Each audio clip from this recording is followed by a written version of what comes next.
Maligayang pagbisita at pagbabalik po sa ating munting channel. Narito na po, ang karugtong ng ating istorya. ika-371 na kabanata, isang maikling pagdiriwang. Hindi magkamayaw ang mga estudyanteng sumasakay ng kabayo sa pag-uusap tungkol kay Heidi, at kung gaano sila humanga sa kanya.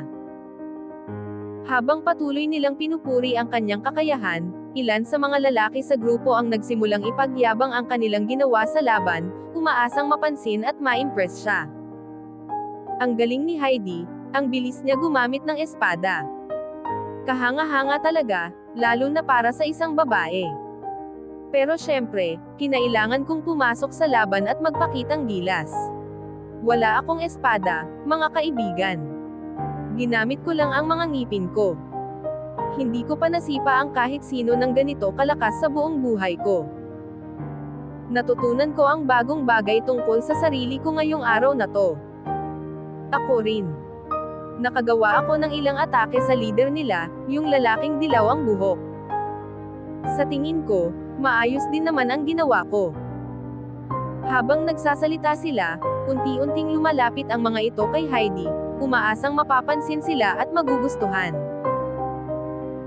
Pero isang bahagyang ngiti lamang ang isinukli ni Heidi sa lahat, tumatangging bigyan ng higit na pansin ang isa kaysa sa iba. Oo, nakita ko kayong lahat.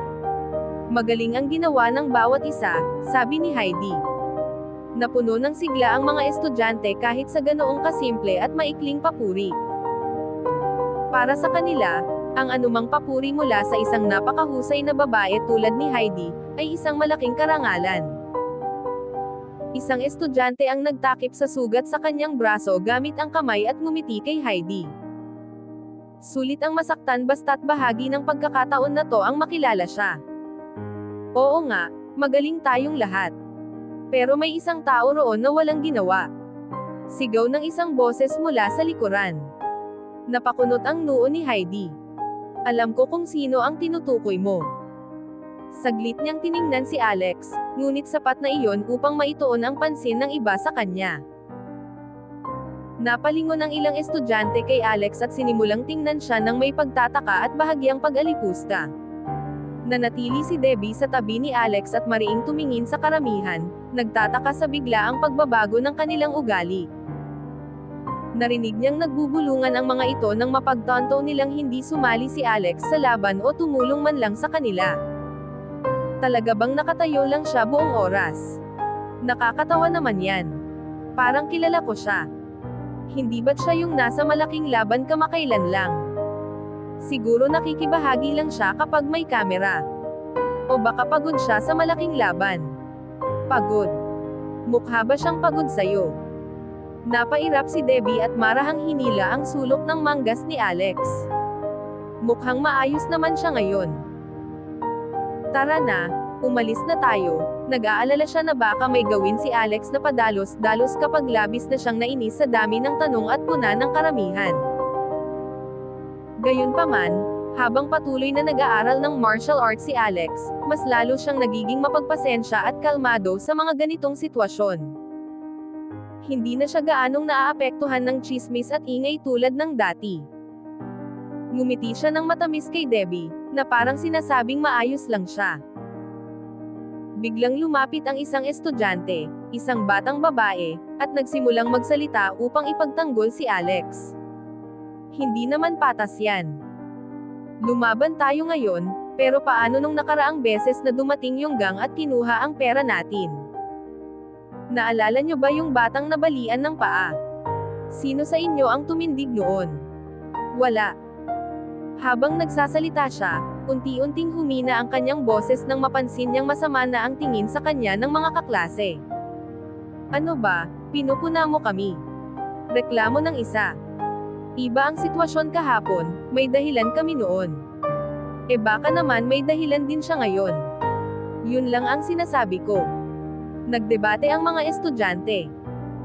Ang ilan ay sumang-ayon na walang obligasyon si Alex na sumabak sa laban para sa kanila, habang ang iba ay naniniwala pa rin na dapat ginawa niya iyon kahit papaano.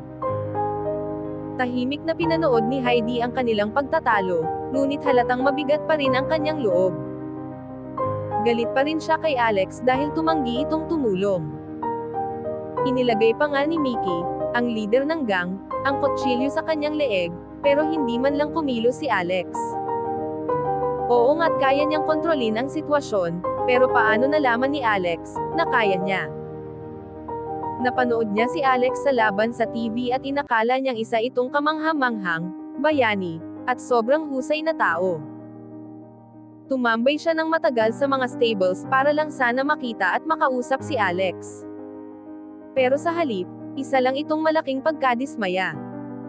Nagsimula siyang magduda kung ang kahangahangang laban na napanood niya sa TV ay totoo nga ba. Baka naman lahat ng iyon ay pakitang gilas lang, at wala palang silbi si Alex. Tumindig siya ng tuwid at sinabing may bahid ng pangungutya. Tama na yan. Huwag niyong siyang awayin. Maliwanag namang wala siyang kakayahang makatulong. Hindi porket naging matapang ang lahat ngayon, ibig sabihin magagawa na rin niya ang ganoon. Tahimik na pinagmasdan ni Alex si Heidi, walang emosyon sa kanyang mukha. Alam niyang hindi sulit na makipagtalo sa kanya sa isang bagay na walang halaga.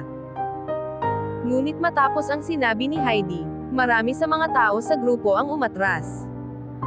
Pati ang mga babaeng nagtangkang ipagtanggol siya ay tumigil na rin. Isang estudyante ang lumapit kay Heidi na may mapang akit ng ngiti. Tama ka. Hindi na natin dapat sayangin ang oras dito. Bakit hindi tayo gumawa ng mas masayang bagay? Sasama ka sa amin, di ba? Bagamat sinabi niya ito na parang ang buong grupo ang magpapalipas oras, sa kanyang isipan ay malinaw na isa itong imbitasyon para sa isang date. Bago pa man makasagot si Heidi, narinig niya ang tunog ng mabibigat na yabag sa likod niya, at nanlaki ang kanyang mga mata sa gulat. Bumalik na sila. Hindi pumasok sa isip ng mga estudyante na ang gang ay babalik agad para maghiganti.